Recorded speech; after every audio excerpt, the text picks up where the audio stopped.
ఎలా అనిపించిందంటే ఇప్పుడు ఎంతైనా ఆఖరికి వెంకటేశ్వర స్వామిని కూడా దగ్గర కూడా మోసం చేయడం అనేది అసలు కరెక్ట్ కాదు.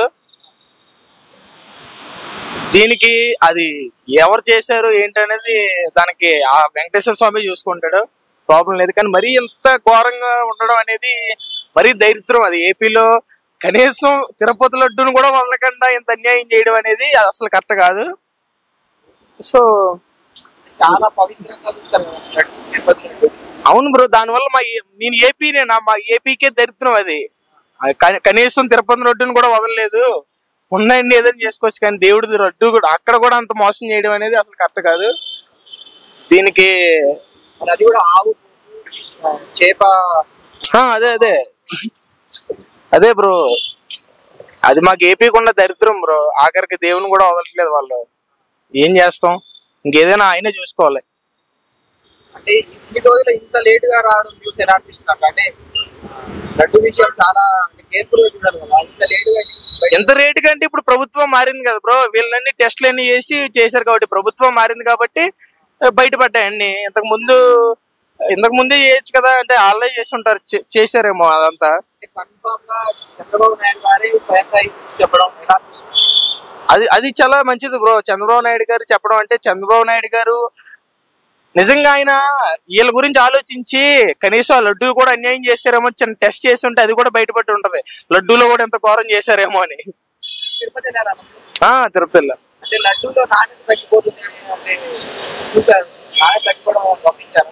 అలా నాణ్యత తగ్గిపోవడం అని అలా ఏం లేదు బ్రో. కానీ ఈ మోసం అనేది ఇదైతే అసలు కరెక్ట్ కాదు. ప్రభుత్వంలో ఉన్నప్పుడు నాణ్యత చాలా, లడ్డూలో నాణ్యత లేదు, లడ్డూలో క్వాలిటీ లేదు, చాలా అందుకే ఇంకా టెస్ట్ చేయించుంటారు. కొంచెం అనుమానాలు వచ్చిండి ఎలా ఏంటంటే బయటపడ్డది. ఇంకా ఆఖరికి లడ్డూను కూడా వదలలేదు. ఇంకా వాళ్ళు ఏం చేయాలి ఇంక చెప్పు నువ్వైనా. మరి ప్రజలు ఎలా స్పందించాలన్న ఎలా స్పందించాలంటే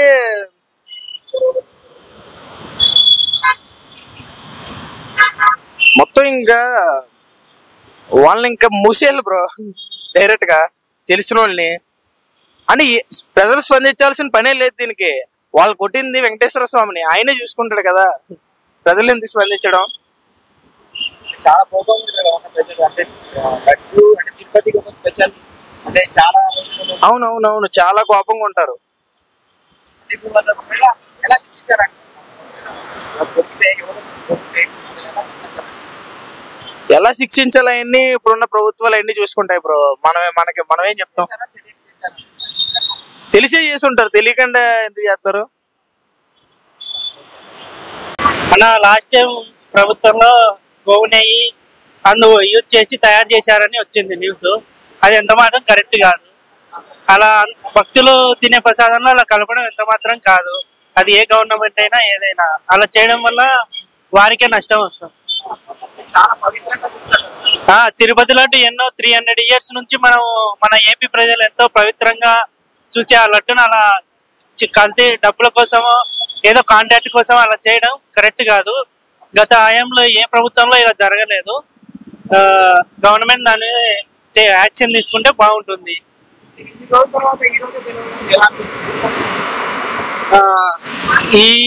వాళ్ళు ఆల్రెడీ ప్రీవియస్ ఉన్న హయాంలో ఏమేమి చేయాలో స్టాక్స్ అన్ని చెక్ చేసి ఉంటారు కదన్నా, దానివల్ల బయటపడి ఉండొచ్చు. వాళ్ళు ఉన్న కాంట్రాక్ట్స్ తీసుకోవడం వల్ల ఏవి కాంట్రాక్ట్స్ ఉన్న వస్తువులు వాడింటారు కదా, దాని ఆధారంగా బయట పెట్టి ఉండొచ్చు. చాలా సార్లు వెళ్ళామన్నా. మేము ఫేవరెట్ గాడ్ తిరుపతి, మాకు వెంకటేశ్వర స్వామి.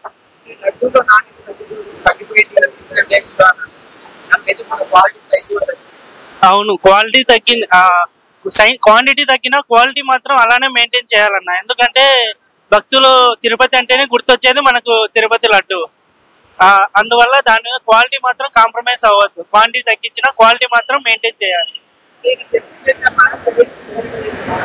తెలియకుండా ఏం జరిగిందన్న, అక్కడ ఉన్న అధికారుల నిర్లక్ష్యం వల్ల ఇదంతా జరిగి ఉంటుంది.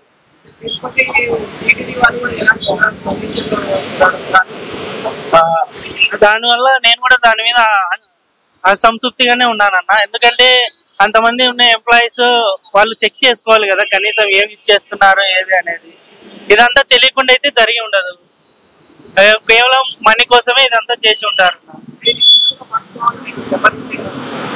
హిందువులని కాదన్నా, ఇది ఇప్పుడు పవిత్రంగా భావించే ఏవైనా భక్తులకు అవన్నీ అలా చేస్తే వాటి మీద నమ్మకం పోతుంది కదా. ఒకసారి నమ్మకం పోయినాక మళ్ళీ తిరిగి రావడం కష్టం అవుతుంది. మేము ఉండొచ్చని అనుకుంటున్నా అన్న. అంతలేంది చంద్రబాబు నాయుడు చూసేనే కాదన్నా, అక్కడ చెక్ చేసి ఎంతో మంది అధికారులు బయట పెడితేనే కదా ఇది వచ్చింది అని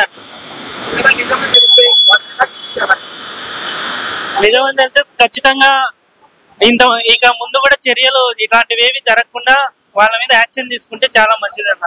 ఎందుకంటే ఈ భక్తులు ఎంతో పవిత్రంగా భావించి ఇలాంటి వస్తువులు లడ్డు మీద ప్రసాదాల మీద ఇలా చేశారంటే భక్తులకు వచ్చే నమ్మకం పోతుంది దాని మీద. కాబట్టి అది తగ్గకుండా నమ్మకం పోగొట్టుకోకుండా చర్యలు తీసుకుంటే మంచిది కఠినంగా.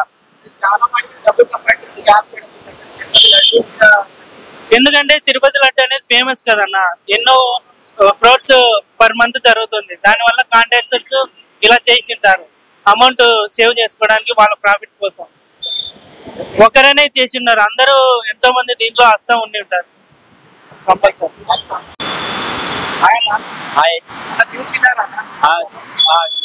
సో అది నిజమే అన్న. సో అది చాలా దేవుడిది కదా, చాలా ఫేక్ అది. సారీ, సో నిజమే. కాకపోతే ఆడ ఉన్న ప్రభుత్వం కొద్దిగా గట్టిగా ప్రిపేర్ అయితే బాగుంటుంది. సో ఆడ పోయే వాళ్ళు భక్తి అయితే కొవ్వుతోటి పోతారు కదా, సో భక్తి కోసం పోతారు. సో వాళ్ళు మాంసం కొవ్వు కలపడం అది మంచిది కాదు. సో అది కొద్దిగా కేరింగ్ తీసుకోవాలని ప్రభుత్వాన్ని కోరుకుంటుంది. అదే అన్న. ఓకే, సో పవిత్రం తీసుకోవాల్సిందే కాబట్టి మనం ఎక్కడి నుంచో వెళ్తామన్న అక్కడికి. సో ఇప్పుడు నేను కూడా వెళ్ళాలి 26కి. సో అక్కడ ఇలాంటి పరిస్థితి అంటే కొద్దిగా భక్తులు తక్కువ అయిపోతారు. సో తిరుపతి లడ్డులో కలుపుతారు, మనుషులు ఎంత అన్యాయంగా మారుతారో తెలుసుకోవాల్సింది. అంటే అంత పవిత్రమైన లడ్డూలో ఇదైతే చాలా భక్తితో కూడుకున్న విషయానికి మళ్ళీ ఇలా పాడు చేసే బాగుంది. సో అక్కడ కొన్ని వేల మందిలో వస్తారు, రోజుకి లక్షల్లో వేస్తారు. సో అక్కడ పైసల కోసం తీసుకుంటారా, మనీ కోసం తీసుకుంటారా, ఈ ప్రభుత్వానికి వెళ్ళాలి. సో అక్కడ ఉన్న ప్రభుత్వం మంచిగా సపోర్ట్ చేస్తే బాగుంటుంది వాళ్ళకి.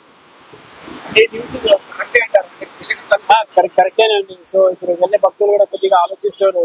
సో అక్కడికి వెళ్ళిన తర్వాత మాంసంతో కూడుకున్న లడ్డూలో ప్రసాదం పవిత్రంగా వచ్చే లడ్డూకి మళ్ళీ కొవ్వులు కొనుక్కడం ఉంటే ఎట్లా అనిపిస్తుంది? అంటే తిరుపతి వెళ్ళినామండి, 2023లో వెళ్ళినాం. మళ్ళీ ఈ సంవత్సరం వెళ్తాం. సో అది కూడా చూసుకోవాల్సిందే. సో కొద్దిగా అక్కడ ఉన్న ప్రభుత్వం కొద్దిగా ఎక్కువ కేరింగ్ తీసుకొని ఉంటే బాగుంటుంది. సో అక్కడ కొందరు ఉంటారు కదా, సో మనీ కోసం కావాలని. సో దాని గురించి కొద్దిగా ప్రభుత్వం చంద్రబాబు కూడా మంచిగా డెవలప్ చేసుకోవాలని కోరుకుంటున్నారు. వాళ్ళకైతే ఖచ్చితంగా దేవుడే శిక్షిస్తాడు. సో వాళ్ళు బయట పడితే ఖచ్చితంగా మాత్రం వాళ్ళని దేవుడైతే అక్షరం క్షమించడం. సో వాళ్ళు చేసుకునే పైసలతో అయితే భక్తి రాదు, పైసలతో అయితే కుదరదు. సో దేవుడు ఎక్కడ చూడాలో అక్కడ చూస్తారు వాళ్ళు. ఓకే.